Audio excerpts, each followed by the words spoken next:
Hi, my name is LP. I am sitting here with Redeye, the paper, and you can check out the paper and check out me, LP, like the initials, and my record's called Forever for Now, and it's great to be here. Thanks, Pais. Great having you. All right.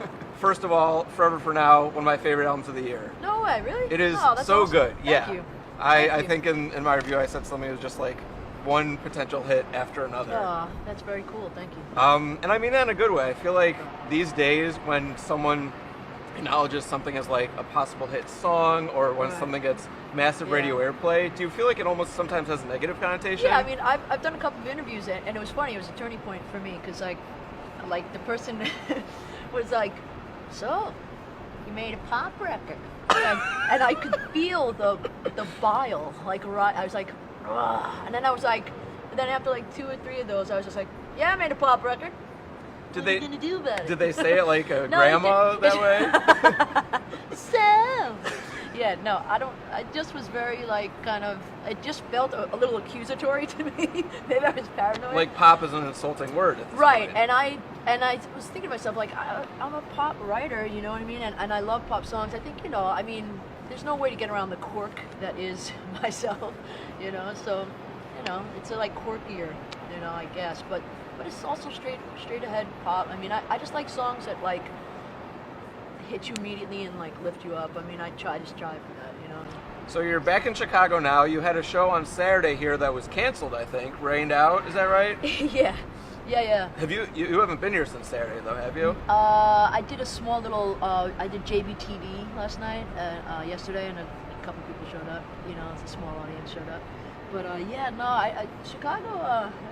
I also was supposed to be here when I was on this tour with Codaline, and I forget that we both had to drop out of the show because they had to go somewhere else. And it just didn't work out. And then Lollapalooza in 2012. That was the evacuation year. That was the evacuation one. So did you even play? I did. I was the first band. I was supposed to be the second to last band on the BMI stage. And I was the first band to play after the evacuation, and it was, it was not as, big as it was before the evacuation. Yeah. Let's just say that. But it was good. At what point do we start to wonder if the weather in Chicago is influenced by your presence here? Chicago, is pissed at me. I mean, it was warm and nice this morning. Now we're outside. I know. It's What's up? Cold and windy and kind of terrible. Yeah. Hopefully you're not taking that personally. No, not at all. I love Chicago, man. It's like, it's a cleaner version of, New York. Yes. Well, you're obviously doing so well for yourself now, but I read that when you were growing up, your family was encouraging you to, do law, medicine, something like that. Yeah. Can you tell me a little bit more about that? In what ways were they kind of pushing you in that direction? Like entertainment. You can't make money at it. You can't do it, and I don't, I mean, I think, money is something that's very important, obviously, but, sometimes if you don't do, something that you're relatively interested in, you start feeling like a slave after a while. It's like, what is it for? And I just.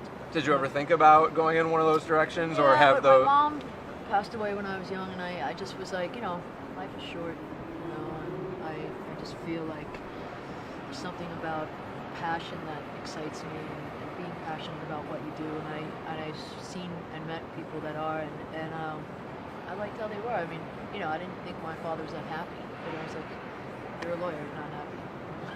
Did you have those kind of quintessential kid-parent argument, like, no, it's my life, I'll do what I want? No, I'm more of those, like, it just, I just don't do it. You know what I mean? All right, Dad, sure. I'm like, yeah, whatever you say, man, later. Yeah, so it's like, I'm on my way to law school right really, now, okay.